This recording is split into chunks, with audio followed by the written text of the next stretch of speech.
émulation. Le zèle religieux de Gapsi provoqua chez moi une telle émulation qu'il me révéla des forces surprenantes. Je me levai bien avant l'heure des prières de l'aube, pensant le devancer. J'avançais dans le couloir, pieds nus, pour ne pas faire de bruit, guettant un indice qui me donnerait la preuve que je cherchais pour satisfaire mon amour-propre. Mais à peine avais-je fait quelques pas que j'entendais vibrer dans le silence paisible de la nuit le timbre incomparable de sa voix. Je retournai dans ma chambre, rempli d'une admiration sans bornes et profondément humilié par la vanité de mes prétentions. C'était indubitable. Gapsi passait ses nuits en pratique surérogatoire. Il ne se couchait qu'après la prière du matin, pour se réveiller et faire aussitôt la prière du milieu du jour. Son temps était partagé ainsi entre le rituel canonique et les actes surérogatoires.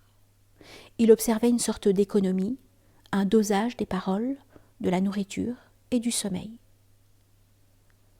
Le contrôle de ses facultés était si parfait qu'il semblait un ordre naturel de son tempérament, pourtant riche et épris du beau et du bon. Stimulé par cet exemple admirable, j'avançai, progressant sans que cela me devienne évident. Je finis par ne plus dormir la nuit. Parmi toutes les épreuves, la lutte contre le sommeil fut pour moi parmi les plus pénibles.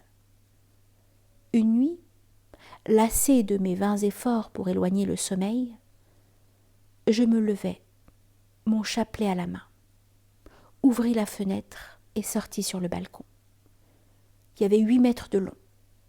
Je le parcourus, sans interrompre mon dhikr, jusqu'à l'aube. J'étais enfin satisfaite, tout en grelottant, car j'étais très frileuse et nous étions en plein hiver. Mais je n'avais pas trouvé de moyen aussi efficace pour rester éveillée.